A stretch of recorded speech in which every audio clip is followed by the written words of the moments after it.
जी, अभी तक मैंने आपको विक्स में एक रेगुलर वेबसाइट, एक स्टोर और फिर उसके सारी ऑप्शंस और फिर मोबाइल के ऊपर भी वेबसाइट कैसे अपडेट करते हैं वो सब चीज़ें सिखाई। ऑफ कोर्स इसमें विक्स में और बहुत सारी चीज़ें मौजूद हैं, आप उसको मज़ीद सीख कर मतलब मज़ीद प्रो लेवल पे जा सकते हैं। लेकिन मुझे उम्मीद है कि मैंने इतना आपको सिखा दिया कि आपको ये झिझक ज़रूर ख़त्म हो चुकी होगी कि वेबसाइट क्या होती है, कैसे चलती है और इसकी ज़रूरत क्या है। तो अगर आपको ये समझ आ गई है तो अब आपको मैं वापस लेके जाऊंगा स्ट्रैटेजी के मुताबिक। हमारे पास पहला जो मेन काम था वो था कंटेंट। अब जो दूसरा मेन काम था हमारा, जो दूसरा आइटम थी वो थी वेबसाइट। तो अब हमने दो पार्ट्स ख़त्म कर लिए हैं। वेबसाइट मुझे उम्मीद है कि अब आप इसको यूज़ करके आप अपना टॉफू मॉफू बफू कंटेंट क्रिएट कर सकते हैं।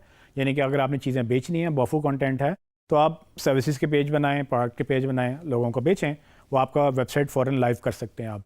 अगर आपने रिव्यूज़ देने हैं, आपने अपनी ओपिनियन देनी है, आपने लोगों को डिसीजन मेकिंग में हेल्प करना है, कंपैरिजन देना है, तो आप मॉफू पेजेस क्रिएट करें जहाँ जहाँ पर रेलिवेंट लगते हैं, सेक्शंस क्रिएट करें और वो मॉफू कंटेंट वहाँ पर ऐड करें।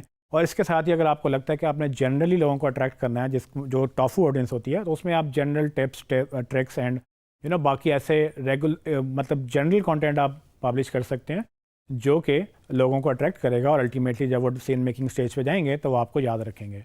तो टॉफू मॉफू कंटेंट आप टॉफू मॉफू एंड बोफू कंटेंट आप अपनी वेबसाइट में डिफरेंट तरह से ऐड कर सकते हैं। अब आगे चलें तो ऑफ कोर्स ये काफ़ी नहीं है। अगर आपने प्रो लेवल पे जाना है तो आप एक डेवलपर को हायर कर सकते हैं। अगर आपके पास बजट है तो उसमें बेशुमार और भी प्लेटफॉर्म्स हैं, बेशुमार और भी टेक्नोलॉजीज हैं जिससे आप अच्छी से अच्छी वेबसाइट और मतलब रोबस्ट किस्म की वेबसाइट बना सकते हैं। अगर कुछ नहीं है तो आई थिंक ये एक सस्ता और बेहतरीन सोल्यूशन है जिसमें आप कुछ ना कुछ तो खुद कर ही लेंगे।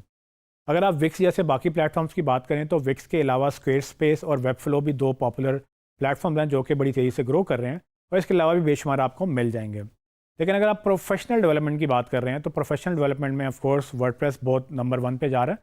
उसके अलावा शॉपिफाई ई कॉमर्स में नंबर 1 पे जा रहा है। शॉपिफाई के बाद मैजेंटो है या बाकी बिग कॉमर्स वगैरह और भी बहुत सारे प्लेटफॉर्म्स हैं।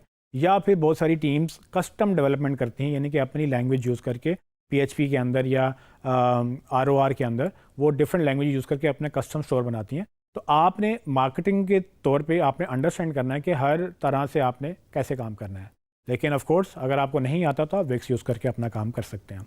फाइनली अगर आपने वेबसाइट रिलेटेड जॉब्स समझनी है कि आपको क्या क्या मिल सकती हैं, तो आपको अगर कुछ नहीं आता तो जितना मैंने आपको सिखाया है आप इसके मुताबिक ही बेसिक लेवल की जॉब्स तो बिल्कुल ले सकते हैं। फॉर एग्जांपल अगर आप विक्स को ही पूरी तरह से सीख लें तो विक्स में जितनी चीज़ें आपने अब देखी, प्रोडक्ट्स ऐड करना, अपडेट करना, इन्वेंट्री मैनेज करना, चीज़ें बेहतर करना, पेजेस बनाना, ये कोई इतना मुश्किल काम नहीं है। अगर आप थोड़ी सी टेक्निकली इसको समझ लें तो आप आराम से इस स्किल को आप उन लोगों को बेच सकते हैं जिनके विक्स पे स्टोर्स हैं बट उनके पास टाइम नहीं है उसको मैनेज करने का। अगर टाइम है भी तो उनको आता नहीं है। तो बहुत सारे लोग दुनिया में मौजूद हैं जो कि विक्स रिलेटेड सर्विसेज चाहते होंगे, बट अगर आप विक्स के साथ साथ स्क्वेयर स्पेस और वेबफ्लो भी सीख रहे हैं तो वो भी इसी तरह के प्लेटफॉर्म्स हैं और वहाँ पर भी आप ये सर्विसेज दे सकते हैं। फिर अगर आप शॉपिफाई वर्डप्रेस वगैरह भी सीख सकते हैं तो उसमें भी आपको प्लगइन इंस्टॉल करना है, ऐप इंस्टॉल करना, डेटा मैनेज करना, इन्वेंट्री मैनेज करना, ये सारी चीज़ें ऐसे ऐसे काम हैं जो कि बगैर डेवलपमेंट सीखे, बगैर डेवलपर बने आप बेसिकली सिर्फ और सिर्फ मैनेजमेंट के टास्क आप कर सकते हैं जिसमें कोई टेक्निकल नॉलेज की ज़रूरत नहीं है। अगर आपने आजकल ये नाम सुना है वर्चुअल असिस्टेंट, तो वर्चुअल असिस्टेंट भी नॉर्मली इसी तरह की जॉब लेते हैं जिसमें एक्चुअली स्टोर मैनेजमेंट एक बहुत बड़ा टास्क बन चुका है। कुछ लोग तो अमेज़ॉन की स्टोर मैनेजमेंट करते हैं, कुछ लोग अपने वेबसाइट की स्टोर मैनेजमेंट करवाते हैं कि भाई हमारे पास रोज़ इतनी फ़ोटोज़ आती हैं, इतनी प्रोडक्ट्स आती हैं, हमारे पास टाइम नहीं है, कोई बंदा हो जो उसको ऐड कर ले। तो अगर आप सिर्फ वेबसाइट की बात करें तो जनरली आप इस तरह के बेसिक टास्क भी कर सकते हैं। तो अभी तक के लिए हमने वेबसाइट को सेक्शन को ख़त्म कर दिया। इसके बाद हम आगे चलेंगे और हम नेक्स्ट सेक्शंस की बात करेंगे जो कि हमारी स्ट्रेटजी में नेक्स्ट पिलर्स हैं।